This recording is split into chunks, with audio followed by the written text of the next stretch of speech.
आज खेत में मेरे साथ ऐसा क्या होता है कि मेरी काफी ज्यादा हालत खराब हो जाती है। इतना क्या मुझे काम करना पड़ता है जिसके कारण मुझे घर आकर आ जाता है बुखार। पर उससे पहले सुबह मैं था घर और मैं नाश्ता करने के लिए मुझे बनाना था पोहा और उसके बाद निकलना था खेत के लिए। तो मैं बिना देर करे पोहे बनाने लग जाता हूँ।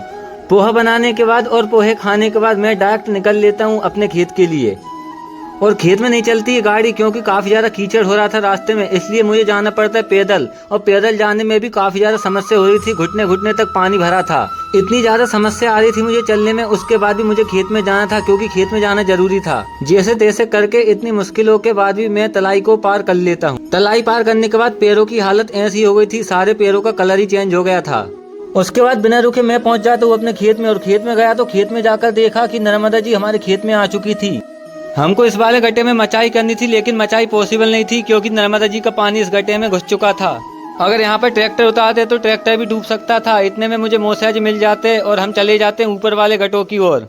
फिर मैं आ जाता हूँ वो वाले गड्ढों में जिनको अभी मचना था। तो यहाँ पे चल रही थी पानी की मोटर और ट्रैक्टर भी चल रहा था। इतने में भाई मुझसे बोल देते खेत में पाइपलाइन बिछानी है, आगे के लिए मोटर चलानी है नीचे वाले गड्ढों के लिए। तो मुझे पाइप को ढोना था और लाइन बिछानी थी। बिना देर करे मैं अपने कंधों पर पाइप को रखकर निकल लेता हूँ। पर पाइप्स को ढोने में भी काफी ज्यादा दिक्कत हो रही थी क्योंकि कीचड़ भरा रास्ता था और काफी ज्यादा गीला खेत था। तो चलने में काफी ज्यादा समस्या आ रही थी। पर ट्रैक्टर वाले भैया को इससे कोई फर्क नहीं पड़ रहा था। वो तो आराम से अपना मस्त चिल कर रहे थे और मचाई कर रहे थे।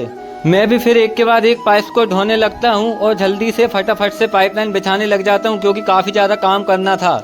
मैं पूरे पाइप्स को ढो लेता हूँ और हमारे गड्ढे की एक मेन फूट गई थी तो भैया उसको जोड़ने लग जाते हैं अपने हाथों से। उसके कुछ देर बाद मैं आधी पाइपलाइन बिछा देता हूँ और आधी अभी बाकी थी। तो आधी आप देखना नेक्स्ट ब्लॉग में, अगले ब्लॉग में आप लोग देखना आगे खेत में मेरे साथ ऐसा क्या होता है जिसकी वजह से मैं बीमार हो जाता हूँ और मुझको आ जाती है बुखार क्योंकि मुझे खेत में बहुत सारा काम करना पड़ रहा था।